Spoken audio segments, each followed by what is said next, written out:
Hello guys welcome back to my channel. तो finally আমি দাদার বিয়ের ভিডিওগুলো আপলোড করছি। তো দাদার বিয়ের ভিডিও থাকবে হচ্ছে টোটাল 3টে পার্টে। ফার্স্টের হচ্ছে হলদি, সেকেন্ড হচ্ছে বিয়ে, আর থার্ড হচ্ছে রিসেপশন। তো এই যে আমার দাদা বসে পড়েছে বিয়ের পিঁড়িতে।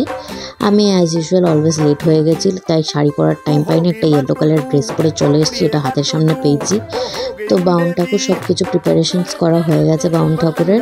তো এটা আশীর্বাদের পিঁড়িতে বসে পড়েছে। আর ওই যে নিদকর, এগুলো হচ্ছে বৌদির বাড়ির লোকজন যারা দাদাকে আশীর্বাদ করতে এসেছে আর কি। এরা হচ্ছে আমার জেঠু, যে সবার আগে আমার দাদাকে আশীর্বাদ করবে। তারপর আশীর্বাদ করেছে হচ্ছে আমার জেঠিমা।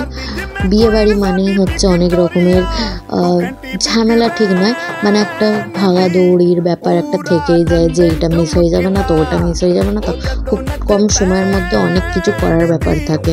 তো যাই হোক, আশীর্বাদের পর্ব শেষ হয়ে গেল, সবাই এক এক করে করলো। তো এই যে সেই তত্ত্বগুলো যেগুলো আমরা 3-4 দিন ধরে সাজাচ্ছি, তো সবাই কমেন্ট করো যে কেমন হয়েছে। তো তত্ত্ব সাজাচ্ছিলাম হচ্ছে আমি, সৌরভ দাদা, আর আমার বোন, আর আমার ভাইজি বৃষ্টি। যাই হোক, আমার দাদা মনে মনে ভাবছে জীবনে কোনোদিন এত ছবি তুলিনি যে একদিনে তুলে ফেলছি। মানে ফটোগ্রাফার পোজ বলেই যাচ্ছে, আর আমার দাদা মানে পোজ দিয়েই যাচ্ছে আর কি। ও মনে মনে ভাবছে তুলে নাও আজকে যত ইচ্ছা ছবি।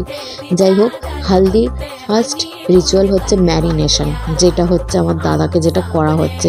সব বৌদিরা একসাথে মিলে দাদাকে এমনভাবে ম্যারিনেট করতে যেন গোটা বিয়ে বাড়িতে আমার দাদাই গ্লো করুক।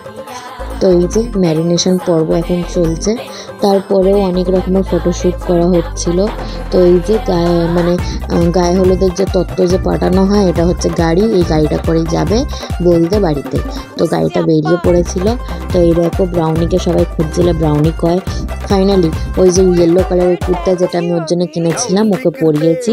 তো সবাই বলো ব্রাউনিকে কেমন লাগছে। এই যে আমার বোন স্টাইল মেরে চলে গেল, ও কেন এই ভিডিওতে আসে ভগবান জানে। আমার দাদা পোজ মেরে আবার ছবি তুলছে। ফাইনালি আমাদের একই রকম মেহেন্দি সবাই মিলে করেছিলাম, ওটারই ছবি এটা। তো এই যে আমার ব্রাউনি সোনা হাঁপিয়ে গেছে দাদার বিয়ে দেখতে দেখতে। ইনফ্যাক্ট আমিও হাঁপিয়ে গেছি, কারণ কি আবার বিকেল হলেই রেডি হতে হবে, কারণ কি দাদার বিয়ে খুব তাড়াতাড়ি চালু হয়েছিল আর কি, 8টার মধ্যে চালু হয়ে যাবে। তো আমি এখান থেকে খেয়ে দিয়ে তাড়াতাড়ি বেরিয়ে আমার বাড়ি চলে গিয়েছিলাম, গিয়ে রেডি হয়েছি। তো আজকের ব্লগটা এইটুখানি থাকবে, এর থেকে বেশি আমি এই ব্লগটা আর কিছু বলতে চাইছি না, কারণ কি আরও 2টো ব্লগ আসবে, যেখানে নেক্সট ব্লগটা দেবো হচ্ছে বিয়ে বাড়ি, বিয়ে দিতে গিয়ে যা যা করেছি, আর রিসেপশনে। তো আজকের জন্য এইটুখানি, টাটা, বাই বাই।